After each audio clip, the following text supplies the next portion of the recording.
د دې ټولو نشستونو په آخر کې یو آخري خبره ده چې د حضور پاک سره تعلق لري او هغه درته زه بیانول غواړم. دا ما چې درته کوم آیتونه ووایي دا د دواړو جهانو د سردار په روضه باندې لیکلي شوي دي. حضور پاک ته چې کوم ځای کې خلک مسلمانان ودرېږي صلات او سلام ته هغوی په جومات کې ښخ دي و خو په سن 87 هجري کې د جومات په ارتولو کې د حضور روضه مبارکه جومات کې دننه راغلې ده. نو د جومات په ګس طرف کې ګس لاسته کیڼ لاسته د حضور پاک روضه ده. یو لویه پنجره ده د هغې د کورونو د اندازې په حساب 22 ګزه اوږده او 15 ګزه پلنه د اوسپنې فولادي پنجره ده. دې کې دننه یو کوټه ده. کوټې نه تک شین غلاف راته دی. کوټه کې دیوال دی د ځمکې نه تر چته پورې. هغه دیوال کې دننه بل دیوال دی. هغه دننه دیوال کې 3 قبرونه دي. یو د حضور پاک دی، دویم د حضرت ابوبکر صدیق رضی الله عنه او دریم د عمر فاروق. د حضرت ابوبکر صدیق سر د حضور پاک کندو سره دی او د حضرت عمر فاروق سر د حضور پاک تلی سره دی. نو چې کوم ځای کې خلک سلام ته ودرېږي دغه ځای ته مواجهه شریفه وایي. دغه 3 حصې ده. که چا لیدلي نو خدای پاک دې ورته بیا موښئ او که چا نه لیدلی نو خدای پاک دې تاسو ټولو ته وښئ. هغه ټوله 3 واړه حصه د زیړو جوړه ده او منځ کې لږه حصه د سپینو زرو ده. دې منځ حصه کې یو 3 سوري دي. یو حضور پاک قبر ته مخامخ سوری دی، دویم د حضرت ابوبکر صدیق، دریم د حضرت عمر فاروق. سوري ته چې کوم ځای کې سړی ودرېږي نو د حضور پاک قبر نه ښکاري، مخامخ په تا ته غلاف ښکاري په کوټه باندې پروت، خو دننه دې غلاف کې د سنگ مرمرو ګټه لګېدلې ده. هغې سنگ مرمرو په ګټه کې د سپینو زرو میخ دی. دا میخ د حضور پاک مخ ته مخامخ بادشاهانو جوړ کړی دی. ځکه د دواړو جهانو سردار وایي وی دلته چې څوک راشي او په ما سلام وایي زه د هغه سلام اورم او زه د هغه جواب په خپله ورکوم. د دې ځای نه ورته ملایکې رسئ، اول ته کې هغه په خپله جواب کوي او په خپله اوري. نو چې دغه سړي سوري ته مخامخ ودرېږي سړی دې د حضور پاک مخ ته مخامخ دی. دغه ځای کې چې بره وګورئ نو پخوا یو شیشه لګېدلې وه، فریم و، هغې کې دا آیات لیکلی و. اوس هغه فریم یې لرې کړی دی، هغه بره یې سیم د زیړو کړې ده او په هغې کې دا آیات راوستی دی. یو طرف ته یو آیات دی ان الله و ملائکته یصلون علی النبی، او دا د منځ دی چې دی خالص د سلام ځای دې کې دا آیات لیکلی دی دا چې درته مه ووایي لا ترفعوا اصواتكم فوق صوت النبي ولا تجهروا له بالقول كجهر بعضكم لبعض ان تحبط اعمالكم وانتم لا تشعرون. دا آیات دغه ځای هم لیکلی دی. بیا د حضور پاک په جومات کې یو ښکلې ځمکه ده چې هغې ته د جنت ټوټه وایي، ریاض الجنت، یو 20 برجې دي د حضور پاک د روضې او د هغه د منبر ترمنځ ده. دغه ځای یو بل فریم لګېدلی دی د شیشې د مصر نه راغلی دی. هغې کې دا آیات بیا لیکلی دی یا ایها الذین آمنوا لا ترفعوا اصواتکم فوق صوت النبی ولا تجهروا له بالقول كجهر بعضكم لبعض ان تحبط اعمالكم وانتم لا تشعرون. دومره خو به انشاءالله ستاسو ذهن ته م راځي چې قرآن شریف کې خو په زرګونو آیتونه دي، سوونو او زرګونو 6,622 آیات دي. نو په دې ټولو آیتونو کې د دې آیات مبارک دغه ځای کې انتخاب کېږي نو ضرور دی کې به یو لوی مطلب او لوی معنا او یو لویه خبره هغه لویه خبره څه ده؟ د حضور پاک ادب دی، د هغه عزت دی، د هغه احترام دی، د هغه متعلق احکامات دي په دې ټول صورت کې. صورت حجرات دی، د سر نه آیتونه د حضور پاک د عزت په سلسله کې دي. دا آیت چې نازلېده دغه وخت کې دوه درې واقعات شوي دي. یوه پکې دا ده چې حضور پاک په مکه مکرمه کې و، نو عام خلکو اسلام نه راوړه. 14 کاله حضور پاک خالص تبلیغ کړی دی بغیر جهاده، ځکه جهاد د جهاد نه مخکې دعوت او تبلیغ، د ژبې تبلیغ. بیا چې مدینې منورې ته راغی نو بیا تبلیغ او جهاد یې دواړه شروع کړل. خو بیا هم عرب نه مسلمانانېدل. دوی به وایي که دا رښتونی پیغمبر وي نو دوی به د مکې مکرمې ښار فتح کړي، ځکه دا د خپل ملک دی او یو مرکزي ځای دی او قریش د ټولو عربو سرداران دي چې دا خپل قوم د پسې نی روان او دا مرکزي ښار د ده په قبضه کې نی راغلی، نو څه پته لګي چې دا رښتونی دی او که داسې دی. خدای پاک هغه ښار فتح کړ او هغه ټول عرب د مکې مکرمې چې یو تقریبا هغه ټول مسلمانان شو. نو د چاپېر علاقو خلک په خپله مسلمانانېدل. د یوه ډله ده چې هغه مسلمانان شوي دي په خپل علاقه کې، د دوی نوم دی بنو تمیم. حضور پاک لرالل مدینې منورې ته. موږ حضور پاک لیدل غواړو، د هغې مجلس کې ناسته ټول غواړو. چې راورسېدل نو د غرمې وخت دی او عربو کې سخته ګرمي. حضور پاک په کور کې د اوس ملاستې آرام کوي. دوی د ډېره شوقه د حضور پاک د عزت نه پوره نه دي خبر، نه د هغه د ادب نه، نو د بار نه یې چغې شروع کړې، یا محمد اخرج الینا، یا محمد بار ته راوځه. نوم یې ورته واخیست او ورته وایي بار ته راوځه. خدای پاک ته زمونږ پیغمبر ډېر زیات ګران دی. دا د آیتونو سلسله یې راولېږله او سخته زورنه یې راولېږله. وی تاسو د خپل پیغمبر د عزت ته نه یې خبر. یو څو عزتونه یې وښودل او چې څنګه دا عزت او احترام د هغه په ژوند کې په مسلمانانو فرض و، نو اوس هم فرض دی او تر قیامته پورې فرض. اول لا تقدمو بین یدی الله ورسوله، د خدای او د رسول د خبرو په مخ کې به خپل عقل نه مخکې کوئ چې یار زما عقل دا وایي او زما فکر دا وایي. د خدای او د رسول د خبرو په مقابله کې ستا د عقل څه حیثیت نشته. عقل ستاسې د جهان عاقلان دي، ډګرې دي ورسره، فلاسفران دي، خو د پیغمبر رڼا ورسره نشته، نو هغه ګمراهان دي. عقل یو قیمتي څیز دی خو هدایت سړي ته نشي کولی. نو وایي د خدای او ټیک ده که عقل د هغې د خدمت دپاره استعمال کړي چې ځان پرې پوهیې نو ښه خبره ده، او که عقل یې د مقابلې دپاره وایي چې یاره زما عقل دا وایي نو ستا عقل هېڅ شی نه دی.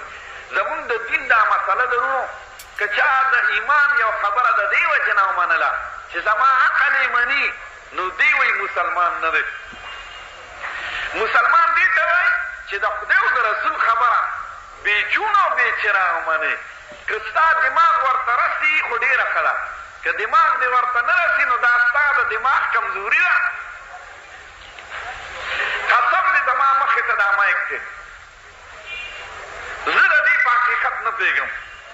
موږ له هغه ټول ټکي سم نه راځي نو په دې به څه پېښ، په دې ټیپ ریکارډ نه پوهېږم، په لوډ فکر نه پوهېږم، په دې د بجلو والا خاوند پوهېږي.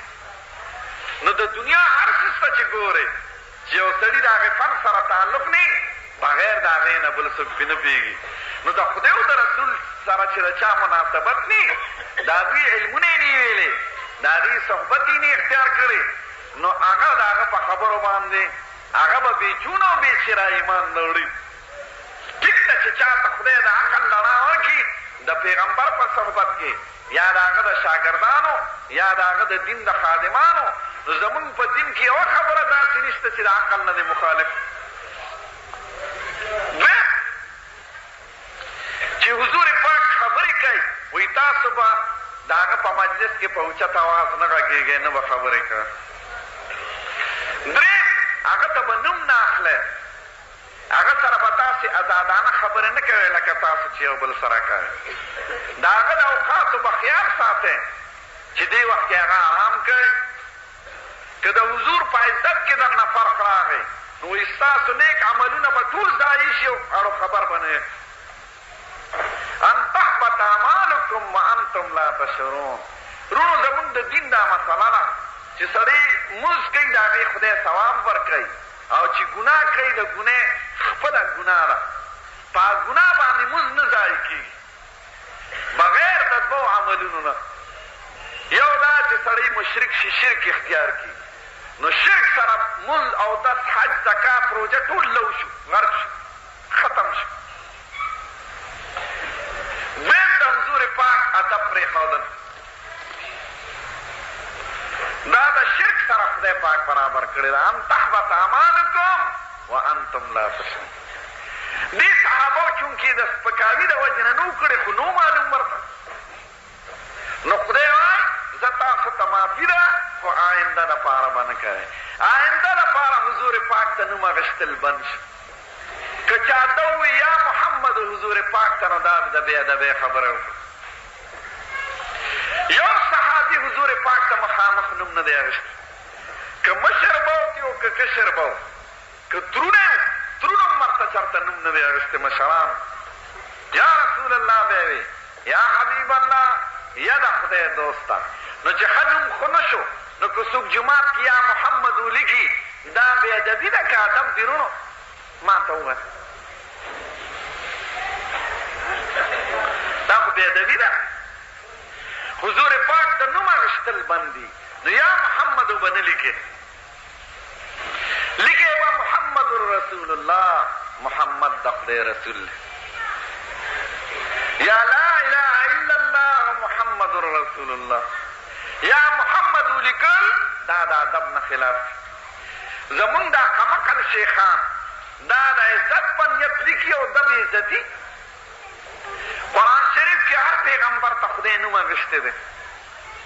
وایي ویا آدم اسکن انت وزوجک الجنه، ویا نوح اهبط بسلام منا وبرکات علیک، یا داود انا جعلناک خلیفة فی الارض ونادیناه ان یا ابراهیم قد صدقت الرؤیا وما تلک بیمینک یا موسی واذ قال الله یا عیسی ابن مریم. هر پیغمبر ته وایي یا آدم، یا نوح، یا ابراهیم، یا عیسی، یا سلیمان، یا داوده. چرته قرآن شریف کې یا محمد ونه دی راغلی. خدای پاک چې هغه ته آواز کوي نو د لقب نوم یې ورته اخیستی دی، خپل خالص نوم یې نه دی اخیستی. لقب د عزت نوم ته وایي. لکه سړی چاته وایي شیرګله، دا خالص نوم شو. او چې ورته وایي حاجي صاحب، ملک صاحب، خان صاحب، پیر صاحب، صابیاب صاحب، مولوي صاحب، دې ته د لقب نوم وایي. قرآن شریف کې چې چېرته خدای پاک زمون پیغمبر سره خبرې کړي دي نو ورته وایي یا ایها الرسول بلغ ما انزل الیک من ربک، یا ایها النبی انا ارسلناک شاهدا ومبشرا ونذیرا. و یا پیغمبر یا نیازبینه یا د خدای رسوله، دا ورته نه وایي یا محمد. ټول قرآن شریف کې نشته. قرآن شریف کې د حضور نوم راغلی دی خو د ندا او د خطاب په شکل نه دی راغلی، هسې راغلی دی په جمله کې. دویم چې څوک د دې ځای نه یا رسول الله چغې وایي دا د جهان قمقل دی که نه دی قمقل. بعضې خلک د دې ځای نه به آواز وکړي یا رسول الله، یا قمقلو د حضور پاک د حجرې نه بار چې چا آواز کړی دی ان الذین ینادونک من وراء الحجرات اکثرهم لا یعقلون. وی دا د بار نه چې تا ته آواز کوي دا ناپویه دي. نو چې د کور نه بار چا آواز کړی دی نو دا خدای پاک په ناپویو کې حساب کړی دی. نو چې د دې ځای نه چغه وی یا رسول الله نو دا ناپویه دی، چغه به نه. ټیک د سړی د عشق او محبت وخت کې خپل محبوب یاد کی نو دا روا ده او که بل څه د مطلبي نو بیا ناروا ده.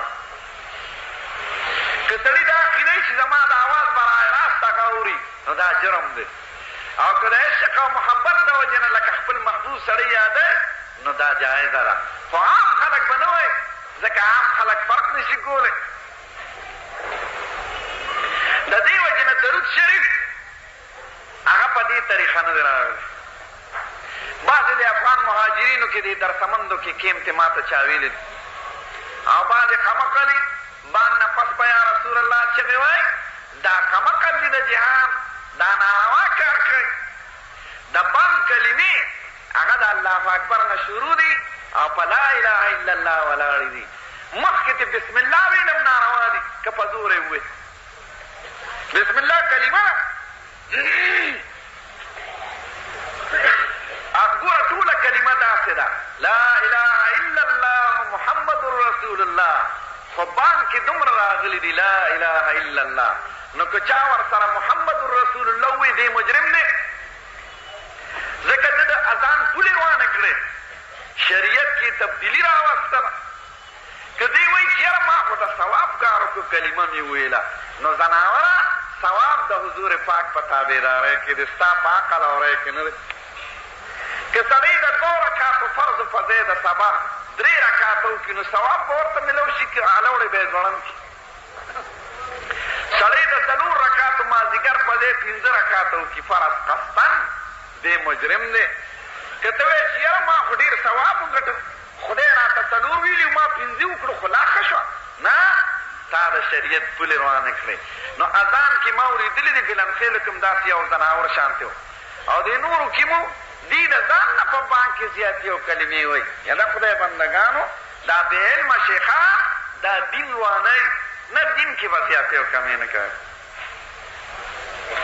علي صاحب رضی الله عنه جومات کې ناست مازدیګر کې یو سړی راغی 2 رکعاته نفل یې کول. حضرت علي ورته وي قربان دې وخت کې مونځ مه کوه نفل نه کېږي. نو دی وی ښه خدای پاک به ما په مونځ باندې نیسي زه ورله مونځ کومه سجده ورته لګوم نو ما به پرې عذابوي. نو علي صاحب ډېر هوښیار وی خدای په عبادت به دې نه نیسي د حضور پاک په مخالفت به دې نیسي. دا ډېر خلک په زوره ذکر کوي سهار وختي به په لوټ فکرو کې شروع کړي دا ښه کار نه دی. یا الله دې سره خلک د دین نه متنفره شي. هوښیاران خلک څومره چې دي تعلیم یافته وکیلان هغوی دا څه وایي کمبختان. نو که درته وایي چې یاره ته خلک د ذکر نه منع کوې نه مونږ د ذکر نه نه منع کوو د دې چغړۍ والو نه دې منع کوو. چغړۍ مو کښېنه جومات کې بغیر لوټ فکره ذکر کوه درود شریف وایه ثنا وایه صفت وایه خدای پاک خو ستا اواز اوري. ګورې دعا کې بهتره دعا ده پټې ده. دا په څرګند د دعا وخت کې ده چې عام خلک ناست دي ته هغوی ته مقصد دې دی چې دوی دا دعا غواړي نو زه ورته دا کوم کنې دعا په پټه راغلې ده. ذکر غوره په پټه دی. څرګند دا وخت کې کوې چې زړه لږ بیدارول غواړي چې خوب را نه شي لکه اوبه څکل یخې راغلي دي ګرمې اوبه د علاج دپاره خلک کوي چې یاره مریض یې نو ګرمې اوبه وڅکي. ذکر په پټه راغلی دی دعا په پټه راغلی ده. بل چاته تکلیف رسول دا جرم دی او ذکر مستحب دی. نو د مستحبو دپاره خلک په ګناه په مصیبت کې وانه چې نو خیال کوه دا شیخان دي د ځان نه دین جوړ کړي. ښه د دواړو جهانو د سردار د عزت چې هغې واورېد یا رسول الله چغې به نه وایه محمد رسول الله صلی الله علیه وسلم. اول خو جومات کې لیکلم نه پکار خو که سړي ډېر شوق کې لیکي نو صحیح کلمه به لیکي لا اله الا الله محمد رسول الله. چې دې صحابو کرامو دا واورېدل بیا د خپل پیغمبر څومره عزت کړی. دا یاد لرئ نو چې زمونږ د پیغمبر د صحابو په شان د ټول جهان د پیغمبرانو صحابه نه دي. قسم دی که د ټولو امتونو صحابه کرام را جمع کړي نو زمونږ د حضور پاک د صحابه د عشق او د محبت لسمې حصې ته نه رسي. ما ته په ټول تاریخ کې دا نه ده معلومه چې چېرته یو صحابي د خپل پیغمبر لارو ته لاس نیولی بغیر زمونږ د امت د صحابه قسم دی د حضور پاک لارې ته ځمکې ته نه دي رسېدلی په مخ دی راښکلی که سړي ته ناشنا ښکاري چې لارې به څنګه راکاږي نو د یو سړي نه تپوس وکړئ چې ماشوم نیازبین زوی خدای ورکړي ډېره موده پس دې په سر لګوي په اوږو یې کښېنوي په دا ځای کښېنوي د هغه په لارو باندې خوله لګوي هغه خوند ورکوي نو پیغمبر سره خو د خپل امت او د صحابه عشق او محبت د اولاد نه فصل چت ده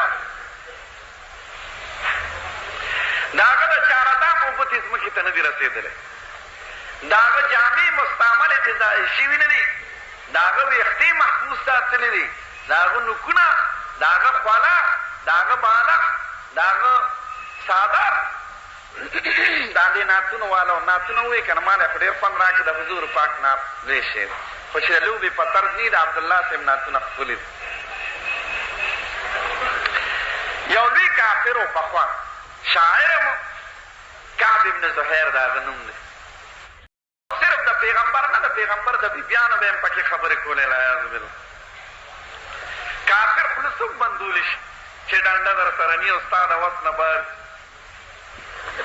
نو چې حضور مکه فتح کړه وایي 14 کسان داسې دي دې کې 8 سړي او 6 ښځې چې د دوی جرم ډېر سخت دی دوی به مجلسونه جوړول او د مسلمانانو د بیبیانو د امت د میندو او د حضور پاک سپکه به یې ویله په ګانو کې او خلک به یې په جوش کې راوستل وایي د دوی جرم سخت دی د دوی سزا قتل ده دوی ته معافي نه کېږي هغوی وتښتېدل یو پکې دا شاعر دی کعب بن زهیر بیا ورپسې څوک لاړل وایي که مسلمان شي او توبه دې وکړله نو ټول ګناهونه دې معاف دوی زما په اسلام خوښ دی خو زه یارېږم چې قتل مې نه کوي نه کفر کې چې دې څه کړي دي هغه ټول معاف د اسلام دا برکت دی چې د کفر که اویا پیغمبران دې وجلي په کفر کې خو توبه دې وکړله او مسلمان شي نو ټول معاف نو داسې یو ځل لاغی حضور پاک جومات کې ناست دی ناڅاپه راغی ستړي مشي ورسره وکړل وایي صاحب که کعب ابن زهیر راشي خپل ځان یادوي خو نه او توبه وباسي نو توبه به یې قبوله حضور پاک به یو توبه به یې قبوله وایي صاحب زه کعب ابن زهیر یم وایي اشهد ان لا اله الا الله واشهد ان محمد رسول الله توبه معاف شو وایي صاحب ستا سپکې مې ډېرې کړي دي نو که ستا اجازت یو نعت ویم ستا حضور پاک په خپل نعت خوشحالېده او دا خوشحالۍ د دې وجې نه ده چې د لویې په غرض د فخر نه د هغې کې د هغه کمالاتو بیان به او د هغې کمالاتو عقیده ساتل په مسلمان فرض دي د هغه حقیقت کې د عقیدت اظهار او هغه په مسلمان فرض دی که په نعت کې د حضور صفت او معجزه بیان شي هغه به ته معلومې چې هغه عقیده ولرې هغه لکه د دنیا د لیډر په شان د دروغو صفتونه نه دي یا د بادشاهانو نه د پیغمبر صفتونه که دا ټول جهان وکړي نو قسم دی که پوره کړي دا زموږ عقیده ده نو هغه یو عقیدت دی او په مسلمانانو هغه عقیده لرل فرض دی نو نعت صرف داسې نعت نه دی لکه مدې چې خلک د عامو خلکو کوي نه د حضور نعت لکه د مدو په شان نه هغه پرې خوشحالېږي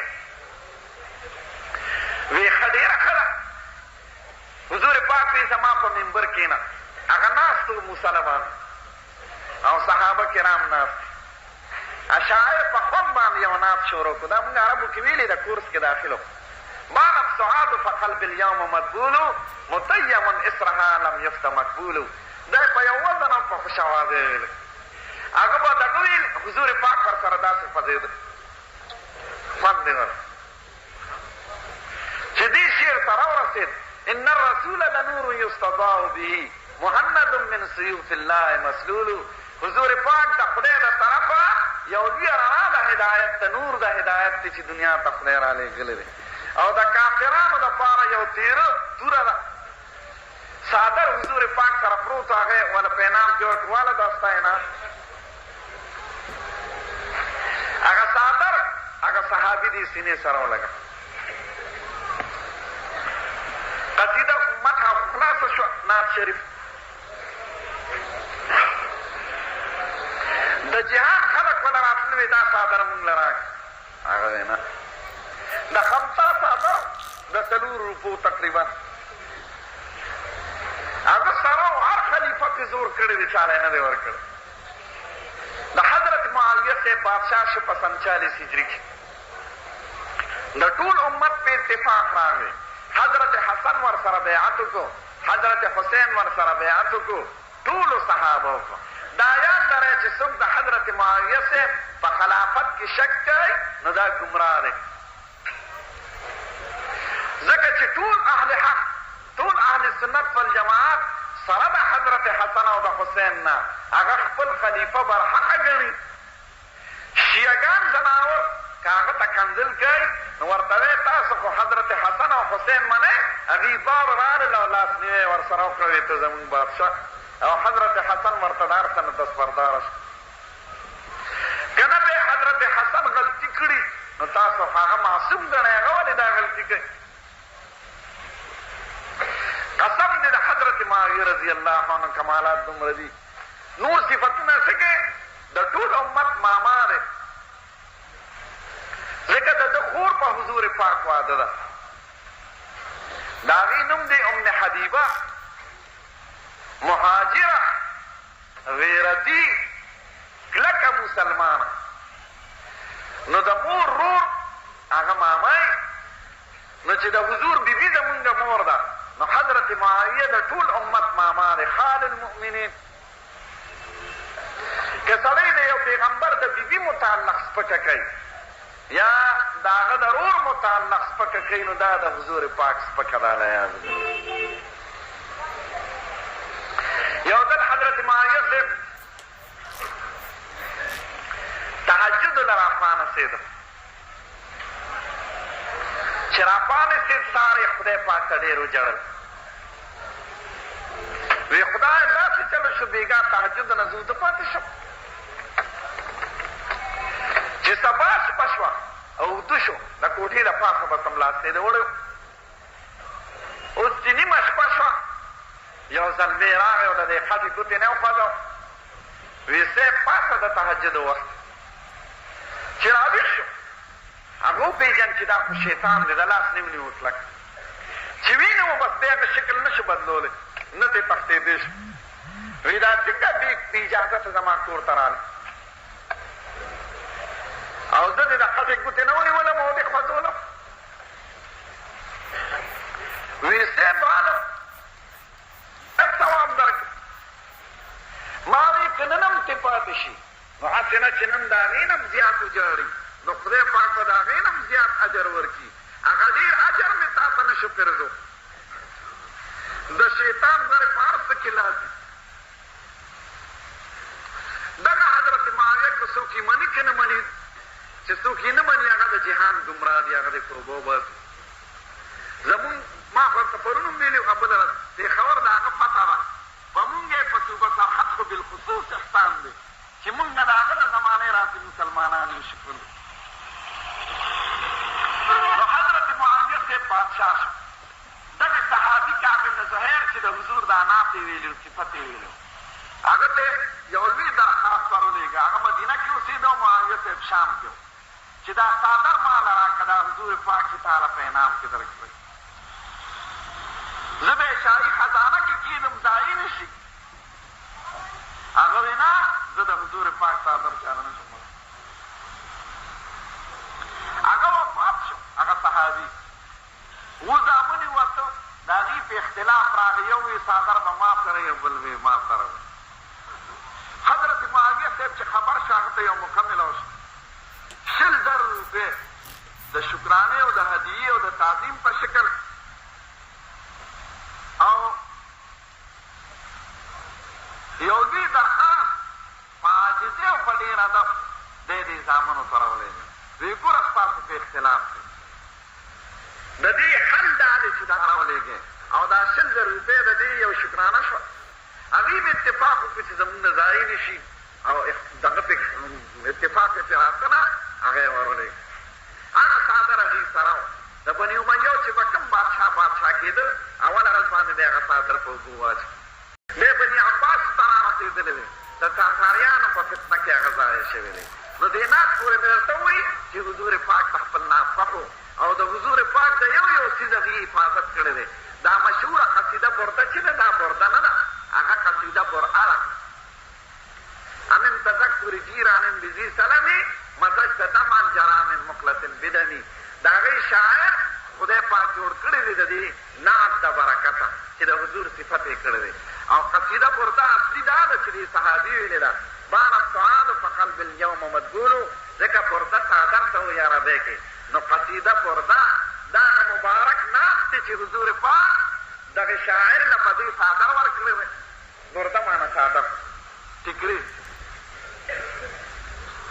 بیا د حضور پاک ویښته صحابو ساتلي دي، د هغه خولې قسم دې اوس هم د حضور په جومات کې څوک په زوره خبرې نه کوي، بغیر زما غوندې ځناور چې هغه د آدابو نه نه خبر نو په زوره خبرې کوي. خبرې بند دي. د عمر فاروق زمانه وه، یو دو ظلمو هلکانو خبرې کولې. نو عمر فاروق یو بل هلک ته اشاره وکړه، بل سړي ته په کوټکان یې داسې وویشت، د هغه خیال نه و. وی دې خوا راشه د جومات نه یې بار ته راوښته. وی دا دا دوه زلمي هلکان ناست دي، راویې باسه د جومات چې راویښته وي دا کوم ځای نه راغلي یې؟ دا بخاري شریف کې دی. وی صاحب د طایف نه راغلي. وی ښه ما وی که د مدینې منورې نو اوس به مې درنه سرمن وښکلې وه. تاسو د حضور پاک په جومات کې په زوره خبرې کوئ. یو ځل حضور پاک یو بیبي کره تللی دی، هغې رشته داره ام سلیم د هغې نوم دی. نو هغې غرمې وخت هغې ورته د څرمنې تولۍ واچوله، هغه پې څه ملاستېده. نو په حضور پاک په خوله راتله ډېره، په دې تندي په دې سټ داسې خوله را روانه شوه. دا بیبي وایي هسې نه چې د حضور پاک خوله په ځمکه پروزي او ځایي نه شي یا په تولۍ پرونوځي. د یو شیشې وکتله، د حضور پاک هغه خولې ته یې هغه شیشه ونیوله. دې کې یو څاڅکي دوه را پرېوتېدل، هغه مخ واړه چې ویې راو دې ولیدله. دې ته وایي دا څه کوې؟ وی صاحب ستا خوله ده، ما وایي چې دا ځایي نه شي. هغه ورته وایي زما په دې خوله څه کوې؟ وی صاحب دا مونږ نوره خوشبویه کې ګډه کړو، نو زمونږ هغه خوشبویي په سلچن به زیاته شي. نو بیا د هغې زوی دی حضرت انس، دا بخاري شریف کې بیان دی. هغې خولې سره هغې نوره خوشبویي ګډه کړې وه. نو 4.5 کاله پسې دا زوی وفات کېږي او دا د حضور پاک خادم و. نو هغه وصیت کوي، وایي زه چې ما چې ولمبوی نو د دې سجدو په ځینو باندې راله دغه خوشبویي ولګوئ چې کوم کې د حضور پاک خوله ګډه ده. د هغه نوکونه محفوظ و. یو لوی بادشاه دی عمر بن عبدالعزیز رحمت الله علیه، چې وفات کېده هغه سره د حضور پاک نوکونه و محفوظ. وی زما خو نور سامان نشته، خو چې قبر کې مې کېنی ما سره په دې کفن کې د حضور پاک نوکونه کېږي. هارون الرشید سره د حضور پاک یو ویښتو د وزیر نه یې په مینت غوښت. په دې اخر یې لوی بادشاه او تاسو به اورېدلي دا کیسې. د ملتانه پورې د هغه بادشاهي وه، 6.5 میله اوږده. زمونږ د ټول پاکستان اوږدوالی 1000 میله دی. نو چې د هغه د بادشاه اوږدوالی 6.5 میله وه، نو اندازې هله یې چې څومره. نو په دې اخري عمر کې یو ورځ خفه ناست دی. چې خفه ناست دی نو وزیر ورسره ناست دی، یحیی بن خالد البرمکي د هغه نوم دی. وی صاحب نن هم طبیعت ډېر خفه دی، ولې؟ وی خفه یم نو. بیا ورته څه ساعت پس وی صاحب ولې؟ وی د یو څیز ارمان مې دی، د هغې د وجې نه خفه یم. حیران شو چې دا څه شی دی؟ وی صاحب د څه شي ارمان مې دی؟ وی تی څه کوې؟ وی که مونږ پوره کولی شو چې پوره یې کړو. وی ښه که تی پوره کولی شي نو پوره به یې کې. وی او وی وعده ده. وی او وعده ده. هغه به حیران شو چې دا څه شی دی چې وعده یې ترې واخېسته. نو ورته وایي ګورې خدای لویه بادشاهي را کړې ده، د بادشاه ارمان مې نشته. زامن خدای را کړي د زامنو ارمان مې نشته. دولت او باغونه او ځمکې او پیسې خدای را کړي د هغې ارمان مې نشته. یو څیز دی چې ما سره نشته، د هغې ارمان مې دی او هغه تا سره شته. وی صاحب څه شي؟ وی د دواړو جهانو د سردار ویښته مبارک تا سره شته او ما سره نشته. حضور پاک چې حج له تللی و نو سر یې خریلی و، هغه یې په صحابو کرامو تقسیم کړی. دا د سر ویښته دي. نو دغې وزیر سره یو ویښته خانداني راغلی. دا وزیر رنګ تک زیړ شو. وی صاحب تا خو رانه داسې نعمت وغوښته چې دا خو چاره د ورکولو نه وی. خو تا سره مې وعده کړې ده نو اوس به یې در کوم وایي زه چې هغه د کور نه راوباسم نو مخکې خیراتونه او صدقې وکړم دې وخت کې ما سره دومره حساب نشته چې د هغې مناسب زه صدقه وکړم وایي څومره مناسب ګڼې وایي 12,000 اشرفۍ چې زه صدقه کړم بادشاه زر خپل خادم ته وایي زما د خپل حساب نه 12,000 اشرفۍ ورکړه اشرفۍ پخوا د 4.5 ماسو وزن به دا نیم پونډې چې دومره دغو 12,000 اشرفۍ ورکړه هغه صدقې چې څه کولې هغه به یې وکړې بیا د هغه بادشاه مجلس ته ویښته په ډېر عزت راورسوه چې هغه ته یې ورکړه اول هغه ښکل کړو او بیا خدای پاک ته په سجده پرېوت او بیا ده ته وایي وی قسم مې د ټول عمر ارمان مې ده چې د حضور پاک ویښته ماسته میلو شي ده ته وایي وی ته خو ډېر زیات ساده سړی دی خپل وزیر ته وایي وی ولې وی ما د خدای سره دا وعده کړې وه که دې وزیر رانه دا وغوښتله چې بادشاهي راته ټوله پرېږده زه به بادشاه شم هلې به دا ویښته ورکوم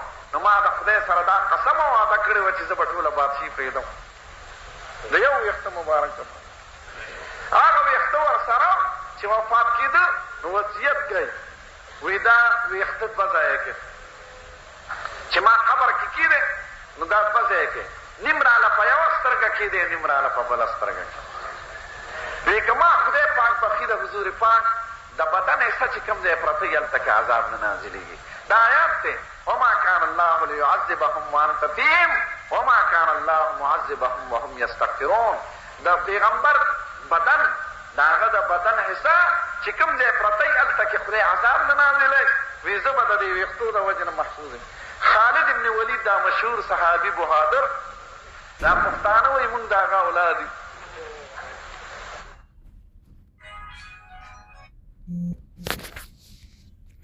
اولاد نه دی البته پښتانه د عربو تربوران دي عرب او یهود او پښتانه دا درې واړه تربوران دي سره دا د ابراهیم علیه السلام د دریو زامنو اولاد دی عرب د اسماعیل علیه السلام اولاد دی د مشر زوی یهودیان د اسحاق علیه السلام اولاد دی د دویم زوی پښتانه د مدین اولاد دی د دریم زوی د هر یو مور جدا ده د اسماعیل علیه السلام د مور نوم دی هاجره د اسحاق علیه السلام د مور نوم دی ساره د مدین صاحب د مور نوم دی قنطوره د دریو بیبیانو زامن دی عرب د یو اولاد دی یهود د بل اولاد دی پښتانه د بل اولاد پښتنو نسب صحیح دی پښتنو کې چې دا نور او ټول شکر دی مسلمانان دي دا د خدای احسان موږ په پښتون قوم فخر کوو شکر دی خو فخر د دین کوو د بې دینۍ نه کوو د بې خونده خدای دې بې دینداره لري دا غلط رسمونه رواجونه پکې راغلي دي او ما ته بعضې خبرې خلکو وکړې ډېر زیات خفه شم د دې چرسو د دې پوډرو د دې بدماشۍ دا لوی مصیبت دی خدای پاک دې دا مصیبت د دې علاقو نه لري د دې ځای دا دشمنۍ د خدای په محبت بدلي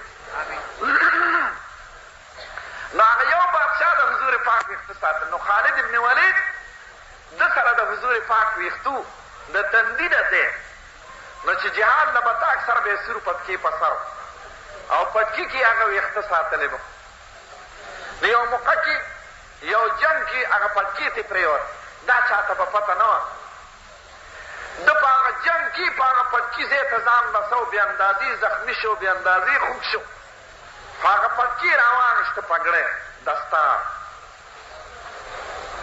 چې جنګ نه فارغ شو چا ورته وي د یو پټکي دپاره دې ځان وچه چې پرېوته نو پروت یې به وکړه هغه وایي تاسو څه خبر یې چې دې پټکي کې څه دي دې که خو د دواړو جهانو د سردار ویښتو ما وایي دا کافر له لاس نه ورنشي د خالد صاحب زیارت ته زه ورغلم شام کې یو ښار دی حبس ورته وایي هغه خښ دی او زوی ورسره خښ دی عبدالرحمن د هغه نوم دی د هغه اخري خبرې دي هلته سرکاري طور سره په باغ کې یو لویه کتبه لګېدلې ده ځکه هغه مقبره او جومات نه چاپېره یو ښکلی باغ دی باغ په منځ کې یو لویه کتبه ده په هغې د خالد صاحب اخري خبرې لیکلې دي خالد صاحب وایي د زنکدن وخت وی قومه ای رو زما په بدن کې روغ ځای نه دی پاتې وی زه په مخ لګېدلی زه په تندي لګېدلی زه په لاسونو لګېدلی زه په خپو په خېټه لګېدلی حتی کې چې په خاصو اندامونه هم لګېدلی زما په بدن کې روغ ځای نشته وی همیشه به مې دا ارزو کوله چې خدایه زه په جهاد کې شهید شم، خو زه شهید نه شم او دا دې په خپل کټ بستره مرم. نو وایي فلا نامت اعین الجبنا، دا بزدله خلک چې جهاد له نه ځي دوی دې زما د حال نه عبرت والي او دا دې یقین لري چې مرګ په خپله نیټه راځي.